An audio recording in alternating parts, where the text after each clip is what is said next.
589e journal de bord, Jean-Marie Le Pen, bonjour. Bonjour. Alors, Maître Dupond-Moretti, qui est devenu garde des Sceaux, fait une proposition qui... Tout arrive. Tout arrive, il fait une... oui. Il fait une proposition qui consiste à mettre les caméras de télévision dans les prétoires, autrement dit, de filmer les audiences et de les diffuser à la télévision. Alors, est-ce que vous pensez que c'est une idée intéressante ou pas? Et d'autre part, si vous-même, au cours des nombreux procès que vous avez connus, aviez été filmé pour une retransmission devant le public, y auriez vu un avantage ou un inconvénient?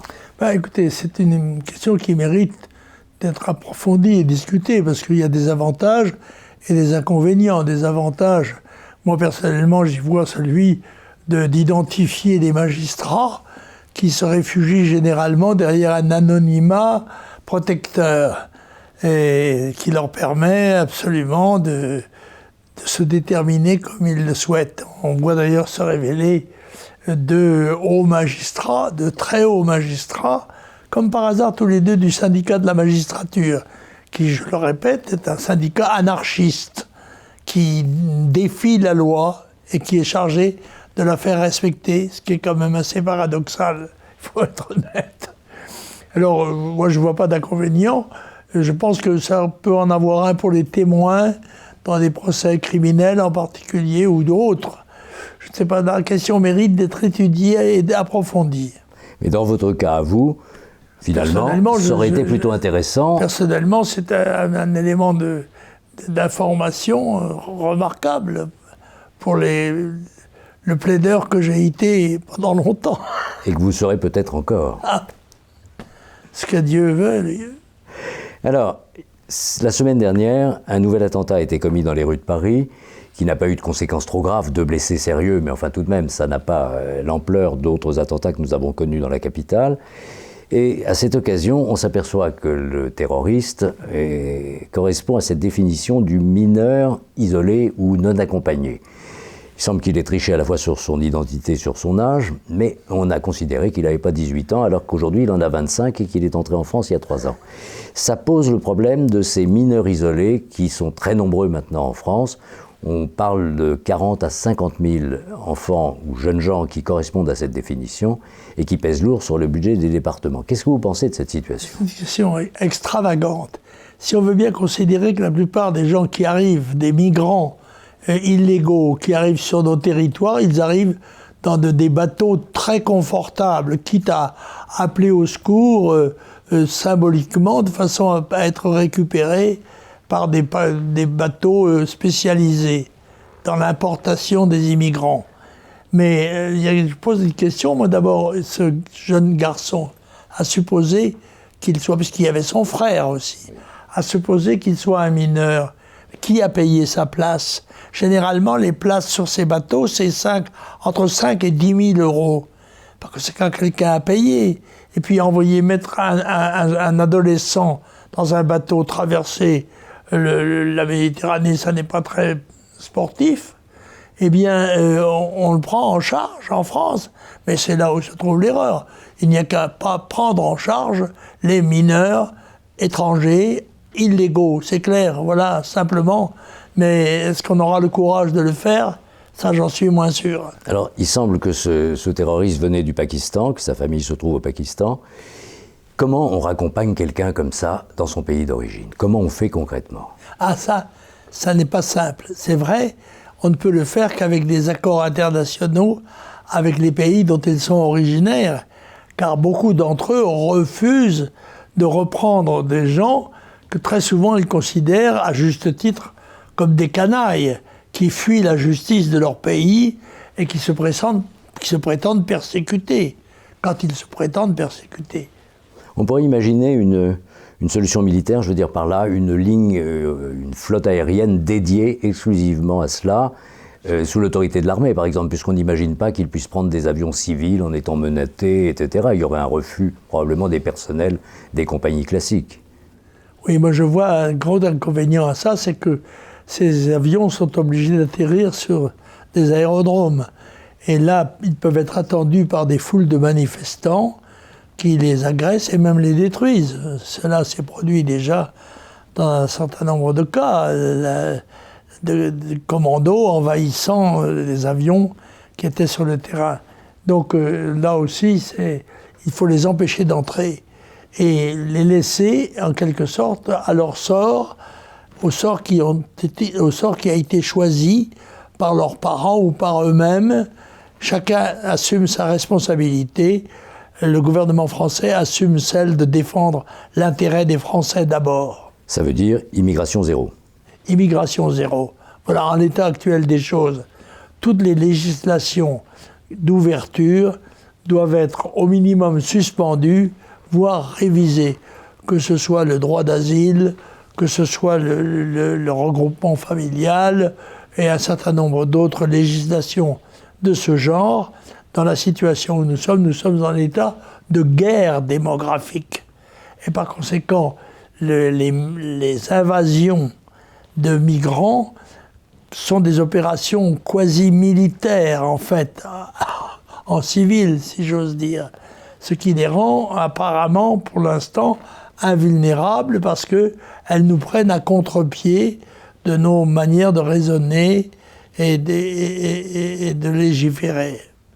Mais il est certain que nous sommes en but à une volonté d'invasion de l'Europe et de la France, qui nous intéresse au premier chef, et que nous avons non seulement le droit, mais le devoir d'y résister avec tous les moyens possibles. Alors, c'est le moment de faire un petit point sur confinement, reconfinement, déconfinement. On ne peut pas éviter le sujet de la coronavirus. Vous y comprenez quelque chose encore cette semaine? Écoutez, ça change tous les jours. Alors, ça n'est pas aussi simple, mais il est évident qu'il y a une épidémie. Elle est mondiale, elle est, semble-t-il, évolutive, elle n'a pas la même virulence selon les pays et selon les climats et les saisons, on ne sait pas. Quoi qu'il en soit, il semble que, d'après les critères établis par le gouvernement lui-même, Paris soit en mesure d'être frappé par une telle législation. Alors, c'est certain que le confinement est tout à fait à écarter. Quoi qu'il arrive, il faudra prendre le risque d'affronter la pandémie, parce que le confinement est plus certainement mortel que la pandémie. Donc si Paris se bloque, avec toutes les conséquences, c'est notre centralisation. Mais on peut dire aussi peut-être que de la même manière que le cas du terroriste Charlie Hebdo a révélé la situation des mineurs non accompagnés ou isolés, ce virus révèle la situation du système de santé français, qu'on présentait autrefois comme un des meilleurs du monde, et on s'aperçoit qu'il comporte de nombreuses défaillances. Oui, ça, je crois qu'on s'est un peu gonflé les pectoraux, là. Ce n'est pas sûr qu'on ait la meilleure médecine du monde. En tous les cas, ce qu'on sait, c'est qu'elle est une des plus chères du monde. Et qu'on pourrait espérer qu'elle soit la meilleure, ce n'est pas sûr qu'elle le soit. Et quand on a affaire à des opérations inédites, en quelque sorte surprenantes, comme le Covid ou comme les jeunes immigrants mineurs, eh bien on adapte sa législation rapidement de façon à défendre le territoire national de toute forme d'invasion, qu'elle soit militaire ou civile. Alors les dernières élections municipales ont donné un petit peu d'oxygène au mouvement écologiste dans sa multitude en France. Et la ministre de l'écologie, Mme Pompili, vient de prendre une initiative en direction des Amis des animaux. Il s'agit d'interdire le spectacle des animaux sauvages dans les cirques, de vider les bassins où se trouvent des dauphins, des orques et ainsi de suite. Qu'est-ce que vous pensez de cette mesure ? Écoutez, est-ce qu'on ira jusqu'à supprimer les abattoirs dans lesquels on tue des centaines de milliers de bœufs, voire de veaux, qui sont des petits animaux jeunes? Il n'y a pas de raison de s'arrêter. Il y a là une dérive de l'esprit public qui me paraît éminemment condamnable, et pour ma part, je suis partisan de maintenir les spectacles de cirque, qui sont des réalisations artistiques remarquables et dans lesquelles les animaux sont moins maltraités et courent moins de risques qu'ils ne le feraient dans la jungle natale. Donc, et pour les visons, alors interdiction d'élever les visons pour leur fourrure. Enfin, ça, je dois dire que je ne suis pas du tout un spécialiste de la question, mais à partir du moment où on élève des bœufs pour les tuer, pour les manger, on voit pourquoi on n'élèverait pas des visons pour en faire des des fourrures. Cette participation des animaux au confort de la vie des hommes n'est pas une originalité, mais qu'on y supprime toutes les souffrances inutiles, bien sûr, j'en suis partisan, ce qui est plus généralement d'ailleurs le cas d'un certain nombre d'élevages plutôt que de spectacles. Alors on pourrait peut-être dire un mot de l'abattage rituel qui est toléré en France et qui, lui, ne respecte pas la condition animale. Ça vaut pour le halal, ça vaut pour le kasher. Est-ce que vous pensez par exemple qu'il faudrait que ceux qui souhaitent ce type de nourriture se rabattent vers l'étranger, autrement dit qu'on importe, et qu'on interdise de le faire dans les abattoirs français? La loi française. On a un certain nombre de dispositions de protection des animaux. Certains trouvent qu'elles sont insuffisantes. Ce sont souvent d'ailleurs les mêmes qui sont les partisans des formules latérales, si j'ose dire, ou parallèles. Je pense donc que l'abattage rituel doit être supprimé, interdit, et que l'abattage doit se faire selon les règles établies pour l'ensemble de la population animale. Alors une bonne surprise qui vient de la région où vous avez été longtemps élu, Provence-Alpes-Côte d'Azur, avec l'élection, surprise il faut dire, car les choses se présentaient de manière un petit peu compliquée, de Stéphane Ravier, qui retrouve en PACA, dans les Bouches-du-Rhône, son siège de sénateur, unique sénateur RN. Écoutez, nous avons tellement été très souvent victimes de l'actualité et des changements de celle-ci, pour une fois que l'avantage nous est apporté par l'actualité. Saluons la victoire de Stéphane Ravier. Il sera le seul représentant de la droite nationale et populaire au Sénat, mais il a déjà l'expérience d'un mandat. J'espère qu'il sera à la hauteur des espoirs que ses électeurs ont maintenus en lui.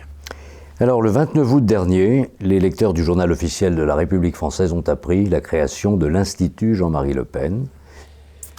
Et oui, en effet, eh bien, il semble que c'était par un certain nombre de nos amis que les archives dont je dispose et celles qui pourraient m'être apportées sur la vie du mouvement qui a duré plus d'un demi-siècle, mais qui continue d'ailleurs, mais sous un autre nom, mais avec peut-être d'autres dispositions. Mais le Front National lui-même, auquel vient d'être consacré un livre, d'ailleurs, dont c'est le titre, écrit par un économiste dont je ne me souviens plus le nom, et par conséquent, c'est un morceau de la vie nationale, et je pense qu'il a un grand intérêt pour tout le monde, y compris pour les étudiants des facultés, à ce que ces archives soient ouvertes et réunies d'abord, puis ouvertes de façon à ce que la vérité soit établie par les chercheurs.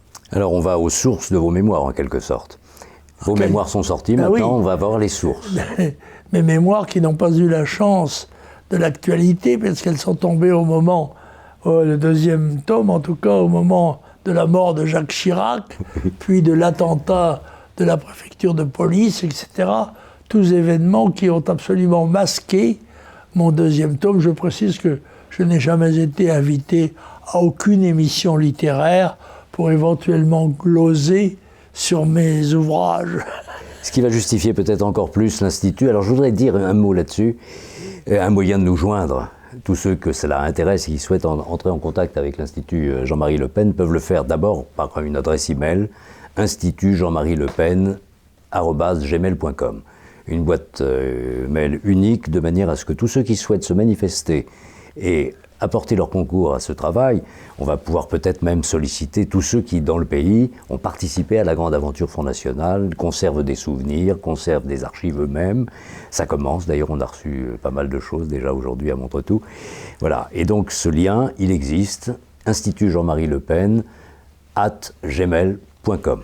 Qu'il en soit fait ainsi selon votre bonne volonté. Merci Jean-Marie Le Pen.